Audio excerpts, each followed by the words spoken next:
എൻ്റെ പേര് ജിതിൻ എന്നാണ്. അപ്പം ഞാൻ സെയിൽസും മാർക്കറ്റിംഗ് ഒക്കെ ആയ ഫീൽഡിൽ ഏകദേശം 7 വർഷമായിട്ട് വർക്ക് ചെയ്യുന്ന ഒരാളാണ്.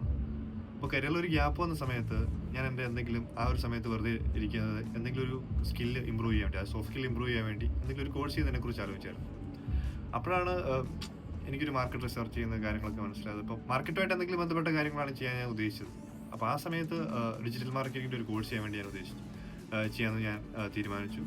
പിന്നെ ഞാൻ ഗൂഗിൾ സെർച്ച് ചെയ്തു, അതിനകത്ത് പല ആടുകൾ കണ്ടു. അപ്പോൾ അതിനകത്താണ് ഞാൻ ഓപ്പൺ നോട്ടിനെ കുറിച്ച് കാണുന്നതും അവരുടെ ജസ്റ്റ് വിളിച്ചന്വേഷിക്കുകയും ചെയ്തതും.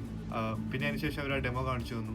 മെയിനായിട്ട് എനിക്ക് അട്രാക്റ്റീവായി തോന്നിയത് ഇവരുടെ ബാക്കിയുള്ള വേറെയുള്ള കോമ്പറ്റീറ്റേഴ്സിൻ്റെ ഇതിൽ വളരെ യങ്ങായിട്ടുള്ള ആൾക്കാർ, അതും അവരുടെ ക്ലാസ് ഒരു നമുക്ക് ഇപ്പോൾ ഗൂഗിളിൽ യൂട്യൂബ് കണ്ടു കഴിഞ്ഞാൽ മനസ്സിലാകുന്ന കൂടുതലൊന്നും അവർ കൂടുതലായിട്ട് പറയുന്നില്ല എന്ന് എനിക്ക് ഫീൽ ചെയ്തു. അപ്പം ഞാൻ ഇവർ ജസ്റ്റ് ആക്കി. അപ്പോൾ ഇവരുടെ നോക്കി കഴിയുമ്പോൾ ഇവർ നല്ല സീനിയർ മെൻറ്റേഴ്സാണ്, നല്ല എക്സ്പീരിയൻസ്ഡ് ആൾക്കാരാണ്. അപ്പോൾ എൻ്റെ ഒരു ഫീൽഡ് റീറ്റെയിലാണ് മെയിനായിട്ട്. ബേസിക്കലി ആ ഫേമിൽ ഇവർ ഓൾറെഡി ടോപ്പ് ലെവൽ കമ്പനീസുമായിട്ട് ടൈപ്പിലാണ് അവർ വർക്ക് ചെയ്യുന്നുണ്ട്. അപ്പം എന്നെ സംബന്ധിച്ച് ചോദിച്ചു കഴിഞ്ഞാൽ എനിക്ക് എല്ലാ കാര്യങ്ങളും ഇവരുടെ കയ്യിൽ നിന്ന് വേണ്ടതായിട്ടില്ല. എൻ്റെ കരിയറുമായിട്ട് എന്തൊക്കെയാണോ റിലേറ്റ് ചെയ്തിരിക്കുന്നത് ആ ഒരു ബേസിലാണ് ഞാൻ ഈ കോഴ്സ് ചെയ്യാൻ വേണ്ടി ആഗ്രഹിച്ചത്.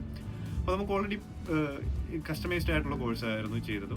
അപ്പം എനിക്ക് എങ്ങനെ റീറ്റെയിൽ സെയിൽ ഇംപ്രൂവ് ചെയ്യാം, ബിസിനസ് സ്ട്രാറ്റജീസ് എങ്ങനെ നമുക്ക് ചെയ്യാം, ആരൊക്കെയാണ് നമ്മുടെ പൊട്ടൻഷ്യൽ കസ്റ്റമേഴ്സ്, അവരെ എങ്ങനെ ഐഡൻറ്റിഫൈ ചെയ്യാം, അവരിലേക്ക് എങ്ങനെ എത്താം എന്നുള്ള കാര്യങ്ങളെക്കുറിച്ച് ഞാൻ മനസ്സിലാക്കി. അതനുസരിച്ച് ഞാൻ മാർക്കറ്റ് ചെയ്യാനുള്ള കാര്യങ്ങൾ മനസ്സിലാക്കി. എനിക്കുന്ന ഫാക്ടറുകളുള്ളതുകൊണ്ട് എന്നെ സംബന്ധിച്ച് ഇതൊരു റൈറ്റ് ഓപ്ഷനായിരുന്നു, റൈറ്റ് പ്ലാറ്റ്ഫോം ആയിരുന്നു. ഇപ്പോൾ നിങ്ങളൊരു സീനിയർ മെൻറ്ററെയാണ് ഉദ്ദേശിക്കുന്നത്, അല്ലെങ്കിൽ ഒരു അഡ്വാൻസ് ലെവലാണ് ചെയ്യാൻ ഉദ്ദേശിക്കുന്നതെങ്കിൽ നിങ്ങളെ സംബന്ധിച്ച് ഒരു നല്ല കോഴ്സായിരിക്കുന്നതാണ് എനിക്ക് പേഴ്സണലി ഫീൽ ചെയ്യുന്നതും ഞാൻ പേഴ്സണലി സജസ്റ്റ് ചെയ്യുന്നതും.